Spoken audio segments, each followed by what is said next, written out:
नमस्ते दोस्तों, आज हम इस वीडियो में बात करेंगे यस बैंक के ऊपर। ठीक है, वीडियो में ये देखेंगे कि लोगों का जो टारगेट है कि यस बैंक 40 जाना चाहिए, यस बैंक 80 रुपया जाना चाहिए, क्या सही में यस बैंक कितना जा सकता है, नहीं जा सकता है, इसके ऊपर बात करेंगे।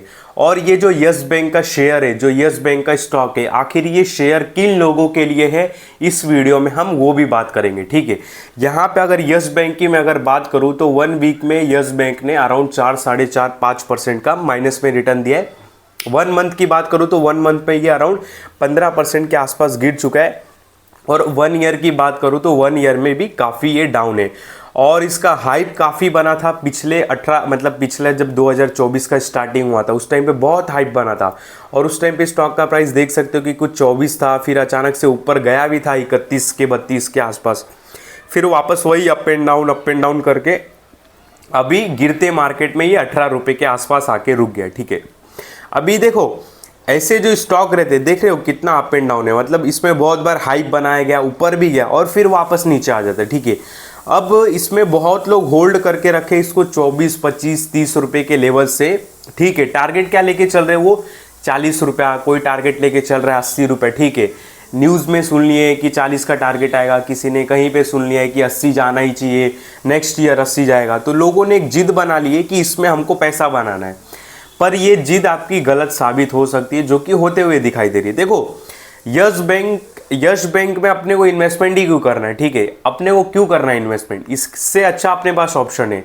अगर मैं इसके नेट एनपीए वगैरह की बात करूँ तो इसकी हालत ख़राब है।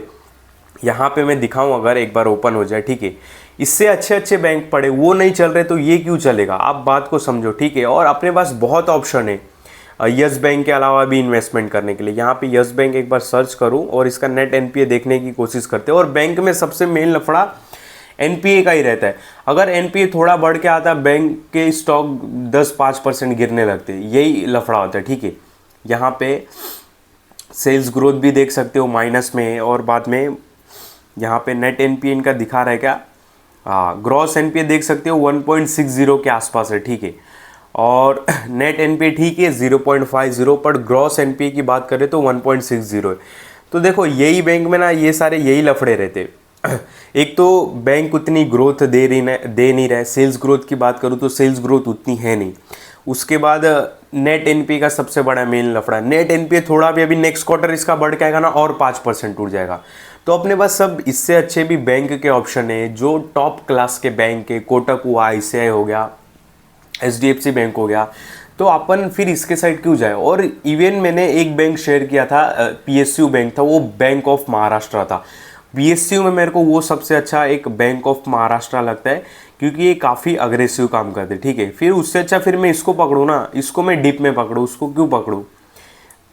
इसमें कल एक अच्छी खासी रैली भी देखने के लिए मिली थी 6-7% की। तो फिर यस बैंक से अच्छा फिर मैं किस में रिस्क लूँ, अगर रिस्क ही लेना है बैंक वाले स्टॉक में। ठीक है, मैं रिस्क वर्ड की बात यूज़ कर रहा हूँ, ध्यान से समझना।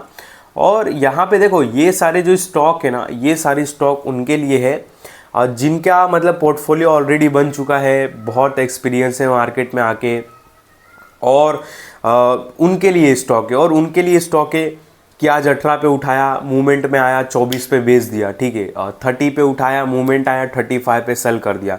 उसके बाद कभी लो एक पकड़ लिया 15 का एग्जांपल के लिए, 15 पे उठा के फिर 18 पे सेल कर दिया। ये कुछ इस टाइप के स्टॉक है। बाकी आप इसमें एक जिद रखोगे कि भाई ये 40 ही आना चाहिए और 80 आना चाहिए, तो मेरे ख्याल से आप गलत साबित हो सकते हो। ठीक है, क्योंकि इससे भी बहुत अच्छे अच्छे बैंक है, अगर करना है तो उस साइड इन्वेस्टमेंट करो। और बात रही कि अभी ये 18 से मान लो कि ये 18 से 40 हो जाए, लोग तो अभी मेरे को पता है 1-1.5 साल से ऊपर तक होल्ड किए रहेंगे इसको। ठीक है, तो अब इतना होल्ड करने के बाद ये 40 चला भी जाएगा तो क्या मतलब। तो वही बोल रहा हूँ, अगर मान लो कि इसको 1-2 साल होल्ड करने के बाद ये अभी 30 का 40 हो भी जाए, किसी ने 25 पे खरीदा रहेगा, किसी ने 20 पे, किसी ने 18 पे अभी खरीदा रहेगा। ठीक है, तो कोई अगर 1-2 साल होल्ड करने के बाद भी अगर 18 से 40 हो जाता है तो फिर कुछ मतलब ही नहीं है। क्योंकि देखो मार्केट में इतने सारे इवेंट हो चुके हैं। अब बोलेंगे कौन सा इवेंट, मैं आपको बताता हूँ।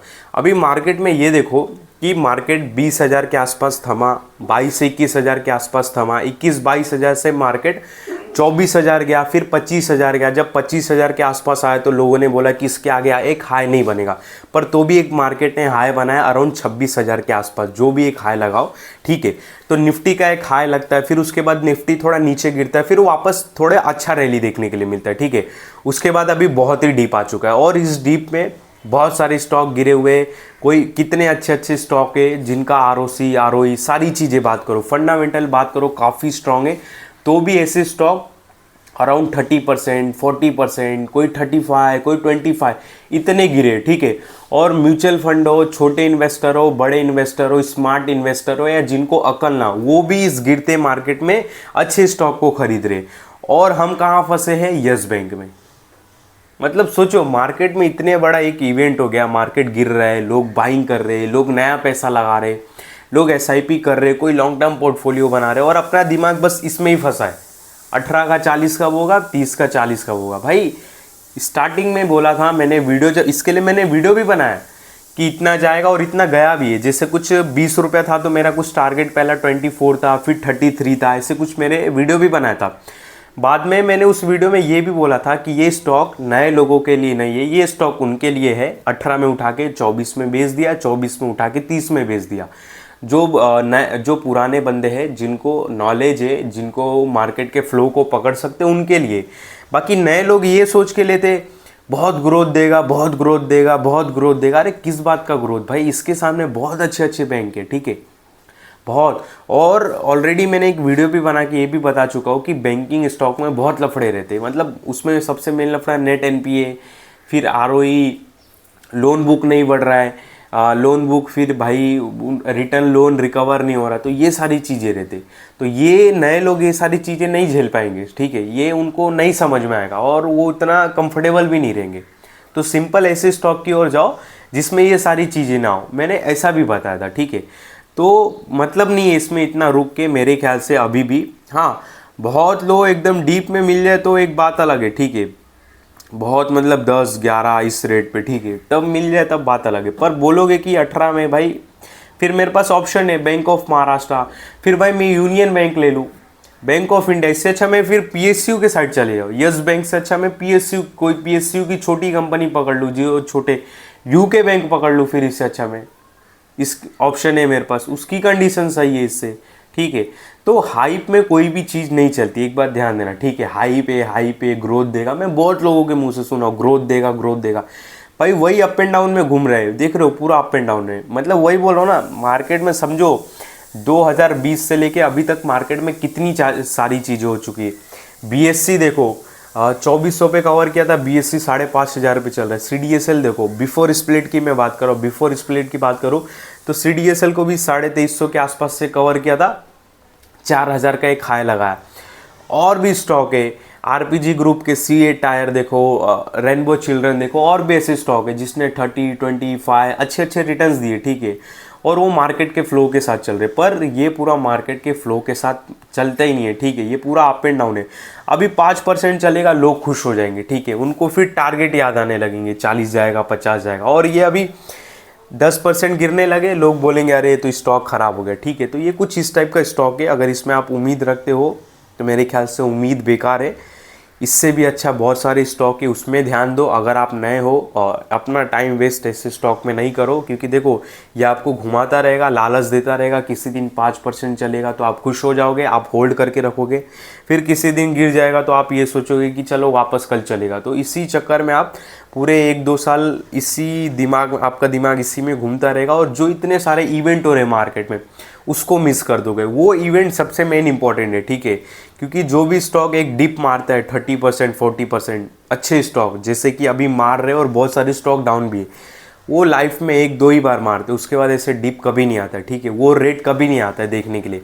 जैसे एग्जांपल के लिए कोई स्टॉक है, मान लो उसने 1200 का एक हाई लगाया और उसका अभी लो चल रहा है 900, तो वो 900, बट ये लाइफ टाइम के लिए एक ही बार ये 900 रहेगा, दोबारा 900 का रेट कभी नहीं दिखाएगा, ये बात ध्यान देना।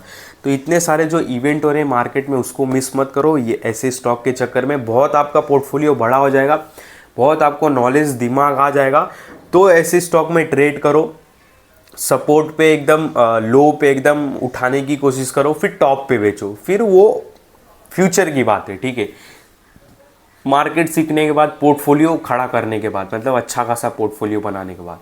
तो इस वीडियो में आपको किसी भी तरह का बाय सेल का कॉल नहीं है, ध्यान देना। जो भी अभी स्टॉक का नाम बताया केवल समझाने के लिए बताया, बाकी मेरे इस वीडियो में आपको कोई भी बाय सेल का कॉल नहीं है। मैं आपको ये बिल्कुल नहीं बोल रहा हूँ कि जाके यस बैंक को अभी ख़रीद लो।